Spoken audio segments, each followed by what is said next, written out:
Welcome to The Explainer. Today, we're jumping right into a masterclass designed specifically for you, the focused creator. For generations, we've kind of romanticized this idea of the starving artist, right? The creative genius who pours their absolute soul into their work, but barely scrapes by financially.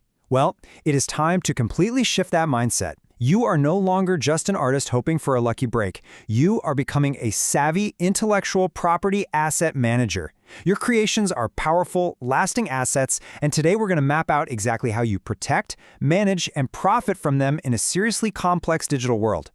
So I want to kick things off by asking you this. What if your latest creation isn't just art, but a high-yield financial asset? Just really think about that for a second. We aren't talking about massive corporate portfolios holding thousands of patents or, giant real estate holdings. We're talking strictly about your personal creations, your songs, your digital art, your writing. Reframing your work this way changes the entire landscape. Treating your work as a high-yield asset means your art can pay dividends over time. It can compound in value and be leveraged for future opportunities, exactly like a well-managed stock portfolio. And here is exactly why that reframe is so incredibly crucial. Get this, in 2024, global creator collections hit an all-time record of 13.97 billion euros. That's a staggering amount of money actively circulating in the creative economy right now. The wealth is there, but the real question you need to be asking yourself is, how much of that pie is actually reaching you, the creator, and how much is being lost in the messy plumbing of the internet? Because honestly, that plumbing is full of leaks. We're talking outdated metadata, untracked secondary sales, and massive global collection gaps where your royalties simply evaporate before they ever see your bank account. Okay, here's our roadmap for today. We're going to quickly cover IP as financial assets, the trifecta of monetization, the mechanics of music royalties, the NFT royalty reality, the generative AI threat, and finally, some real actionable steps for creators. Let's dive right into part one, IP as financial assets, the paradigm shift. Listen, in the modern creator economy, intellectual property has officially transitioned from just being some defensive legal construct to a highly lucrative economic asset class. Because of this, the days of set it and forget it passive income are over. Done. Active asset management is the new reality. You have to treat your creations as Tier 1 financial assets. For decades, industries relied on the old 25% rule for licensing. This was the old standard where creators basically just blindly accepted about a quarter of profits from licensees without asking too many questions. Well, that outdated model has been completely abandoned for sophisticated data-driven valuations. Success in 2026 requires you to actively track your catalog, manage your digital footprint, and optimize your assets every single day, rather than just waiting around for a random royalty check to show up in the mail. Moving on to Section 2, the trifecta of monetization, your 2026 lens. Now, this is absolutely crucial. This is the core framework every modern creator needs to survive, and honestly, to thrive in our heavily fragmented digital economy. The trifecta consists of valuation, negotiation, and audit. These are the essential pillars for capturing the true value of your work and plugging up that revenue leakage we talked about. Let's break these down. First, valuation. This means precisely knowing what your catalog is worth using real-time data. I mean, you can't price a song or a digital asset if you don't know its engagement metrics, historical earnings, and market comparables, right? Once you have that data, you move to Pillar 2, negotiation. Instead of just taking the first standard contract offered, you leverage your valuation data to demand better splits and terms. You're negotiating from a position of undeniable proof, not just hope. Finally, audit. And wow, this is where most creators lose out. Auditing means aggressively tracking down what you're actually owed, whether that's by hiring experts or using specialized software to hunt down unpaid royalties. By mastering this trifecta, you can reclaim lost revenues from underreporting or the massive issue of streaming fraud we're seeing today. All right, Section 3, Mechanics of Music Royalties, Splitting the Pie. Let's look at a practical case study here. We're going to track the micro-narrative of a single song as it travels through the global ecosystem.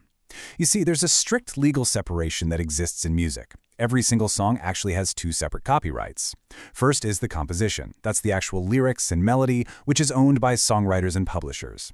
Second is the master recording, the specific audio file you're actually listening to, owned by the artists or record labels. This separation dictates exactly where the money flows.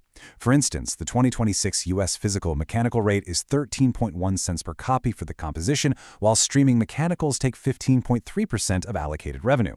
It's a really complex web. If your song gets played on the radio or in a local cafe, that generates performance royalties. If someone buys a digital download or streams it, well, that's a mechanical royalty. If your song gets placed in a movie or a video game, that generates a sync royalty. And neighboring rights, those pay out to the performers when a track is broadcast or played publicly.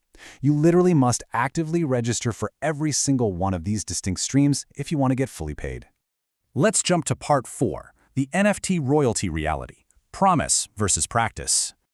Now let's pivot to our second case study, focusing specifically on visual and digital creators dealing with the wild Web3 landscape. A few years ago, the EIP 2981 standard hit the scene. This was a technical standard, basically a specific line of code, designed to seamlessly signal a standard artist fee, say 5%, across all major blockchain marketplaces whenever a piece of digital art was resold. It was supposed to be a total game changer for digital artists, who historically rarely ever benefited when their art skyrocketed in value on the secondary market. But man, there is a stark contrast here between what was promised and what actually happened. The utopian promise was automatic on-chain payouts, unstoppable code, and forever royalties. Sounds amazing, right? The reality, royalties are entirely voluntary on-chain. There is absolutely no underlying code forcing a buyer to actually pay the artist during a secondary sale. No way. This massive loophole caused a brutal race to the bottom. Traders naturally prioritized their own profit margins over supporting the original artists, which forced platforms to drop enforced fees entirely just to attract those traders. Now, creators have to rely heavily on community loyalty, basically offering ongoing access or special perks just to encourage those voluntary royalty payments. Which brings us to Section 5, the generative AI threat, the 2026 antagonist. Look, we literally cannot talk about IP in 2026 without bringing up the biggest macroeconomic threat currently draining the ecosystem. The challenge here is twofold. First, massive unlicensed AI models are ingesting vast streams of copyrighted data. We're talking music, text, art. They're tokenizing your work, which basically means breaking your creative outputs down into tiny digital data points that the machine can learn from. And they are doing all of this without permission or compensation. Then, they turn around and flood the market with artificially generated outputs that compete directly with human-made art, which significantly dilutes the revenue pool for legitimate creators like you. And the financial impact of this? It's staggering. According to projections by global author societies, this could result in an €8.5 billion annual royalty drain if AI companies continue to utilize unlicensed works without proper regulatory frameworks. That is real money being siphoned directly away from human creators. To put that into perspective, up to 25%, yeah, 1 full quarter of your potential livelihood as a creator could simply vanish. Poof! Diverted right into a generative AI market that is expected to swell to €64 billion by 2028. You are literally competing against machines trained on your very own work. This isn't some distant hypothetical. This is a massive reallocation of wealth happening right now, which makes active asset management completely non-negotiable. Finally, Section 6, Actionable Steps for Creators, the Survival Guide. Okay, enough doom and gloom. Let's shift from the existential threats to a highly tactical action plan based on that trifecta of monetization we talked about. Here is exactly what you need to do to survive. Step 1.